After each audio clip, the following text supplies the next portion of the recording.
going to talk about resistance to change. Change, as we know, can be hard. It can also be great, but it can be hard. So in my work with bariatric patients, I have found that we have 5 major resistances or obstacles to changing our path. The first one is entitlement, where we feel like I shouldn't have to work this hard, or it's not fair. Other people can eat what they want and they can look the way they want, or I just don't want to do this. I don't want to have to do it this way. I shouldn't have to.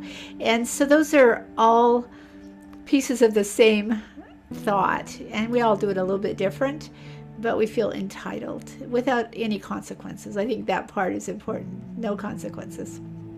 The second barrier or obstacle is we just do not feel motivated. And we talked about motivation in a different part. So go look at motivation again if that's what your thing is lack of motivation. We're just not feeling it. And then we go back to it, and it's not fair that I should have to do that. That's just not fair. The third one is fear. I'm afraid I'm going to fail.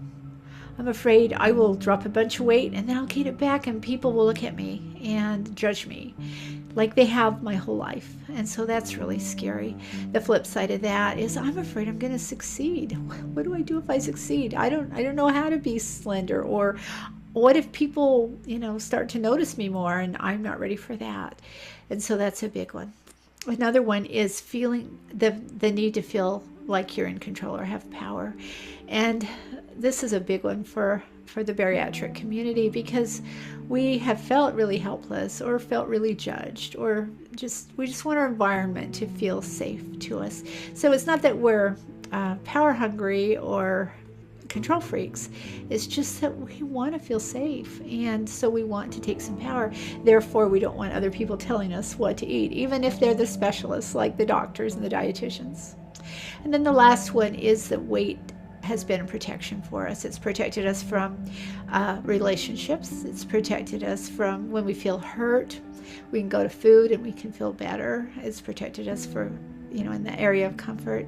It's protected us from being noticed and having expectations of us when we're noticed. And so it's been a protection.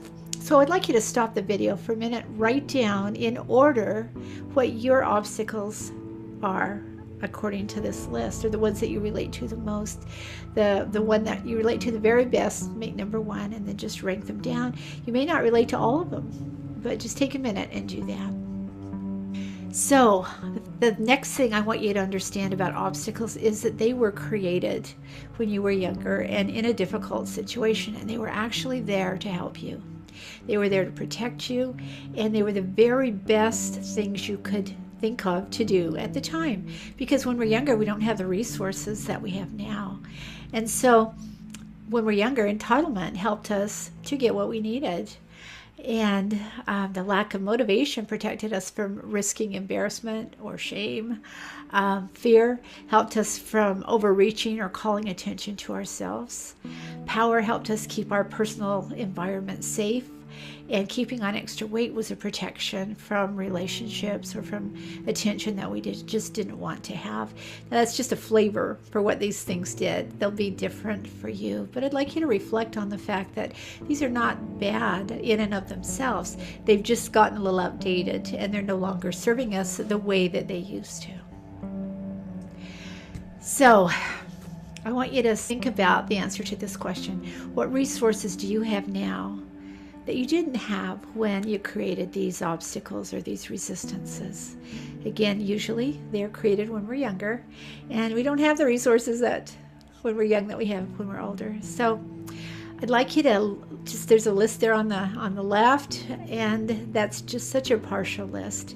But I'd like you to think about, well, what do I have now that I didn't have back when I started doing these behaviors? And then again, stop the video and write down your list in your bariatric journal. So the way through resistance is resilience. And I love the definition. Resistance is from the Latin resistere, and it means to hold back.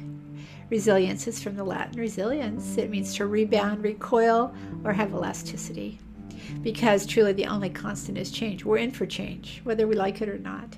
So instead of resisting change, in our minds and in our hearts and in our guts, if we can just go with it and we can be resilient to change, we can step back and get curious, we can embrace it, we can lean into it. That's kind of what we want to do. And we'll talk about maybe how to do that in just a minute.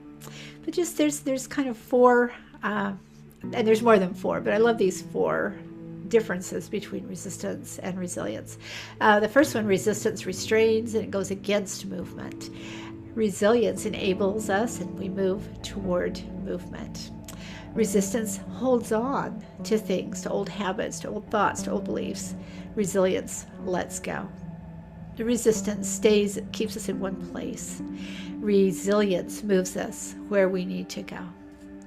Resistance discourages growth, and resistance creates growth. I love this Tigger graphic. Life is not about how fast you run or how high you climb, but how well you bounce. And so that's a great little saying to be thinking of. How well am I bouncing today? So our reflections work out. And here we go. So hopefully you've written the 5 obstacles in your journal. If you haven't, write those down in the order that you use them. And hopefully you've written down your resources. If you haven't, write them down. And then ask yourself, when you're worried or you want to do the old eating habit and you're feeling that resistance, and this is the all-important question, how old do I feel? The answer to that question is going to give you an age range of when that resistance was created, when you started to create that obstacle. And then you want to say, okay, well, what was going on in that age range for me that I had to create this in order to survive? And then you want to look at the resources that you have now, that younger part that went through that without the current resources. You want to look at the resources you have now that younger part no longer needs. And you want to reassure yourself, you want to do a little self-talk that it's okay to let go of that resistance, and you'll be more comforted and safer from life in general if you can let go and use your new resources, because those are going to be more current than the old resources. So when you feel a craving, stop and say, okay, how old am I feeling right now? Which obstacle was created back then? What resources do I have to combat that obstacle? And then reassure yourself that it's going to be all right. And then write any insights and learnings that you gain from this workout in your journal. Until next time.